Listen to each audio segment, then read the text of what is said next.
అందరికీ నమస్కారం. ప్రతి 12 సంవత్సరాలకి సరస్వతి పుష్కరాలు మన రాష్ట్రంలో జరగబోతున్న సందర్భంలో ఈ వారు సరస్వతి పుష్కరాలు మన తెలంగాణ రాష్ట్రంలో కాళేశ్వరంలో ఎక్కడైతే ప్రాణహిత, గోదావరి, అంతర్వాహిని, సరస్వతి నదులు కలయిక జరుగుతూ ఉందో అక్కడ తెలంగాణ రాష్ట్ర ప్రభుత్వం పెద్ద ఎత్తున ఈ నెల మే 15 నుంచి 26వ తారీఖు వరకు పెద్ద ఎత్తున సరస్వతి పుష్కరాలను నిర్వర్తిస్తూ ఉన్నారు.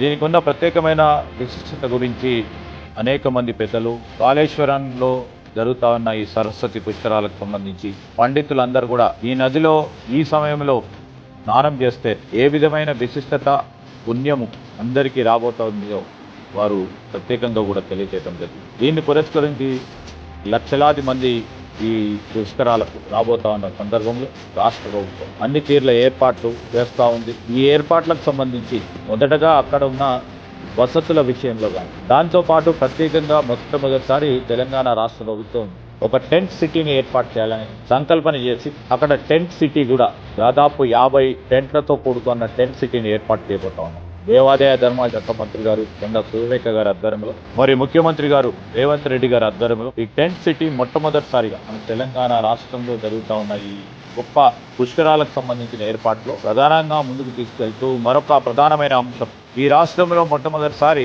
దేవాలయాలకు సంబంధించి వాటి విశిష్ట గురించి తెలియజేయడానికి భక్తులందరి కోరిక మేరకు ఈ రోజు నది ఒడ్డున హారతి కార్యక్రమాన్ని చేపట్టబోతా ఉన్నాం. కాశీలో ఏ విధంగానైతే ప్రతిరోజు హారతి కార్యక్రమాన్ని నిర్వహిస్తారో అదే రీతిలో ఈ 12 రోజుల పాటు కాశీ వేద పండితులు ఇక్కడికి వచ్చి స్థానికంగా ఉన్న బ్రాహ్మణోత్తములు వారందరూ కూడా గొప్ప పెద్ద ఎత్తున హారతి కార్యక్రమాన్ని కూడా నిర్వహించబోతా ఉన్నారు. ముఖ్యమంత్రి గారు ప్రారంభించే ఈ హారతి కార్యక్రమం భాగంలో దీనికి ఒక ప్రత్యేకత. సరస్వతి పుష్కరాలకు సంబంధించి సరస్వతి దేవతకు సంబంధించిన ఒక ప్రధానమైన విగ్రహాన్ని ఆ నది ఒడ్డున ఏర్పాటు చేస్తా ఉన్నాం. ఆ విగ్రహ ఆవిష్కరణ కూడా గౌరవ ముఖ్యమంత్రి గారి చేతుల మీదుగా మేము ఆవిష్కరణ చేయబోతా ఉన్నాం.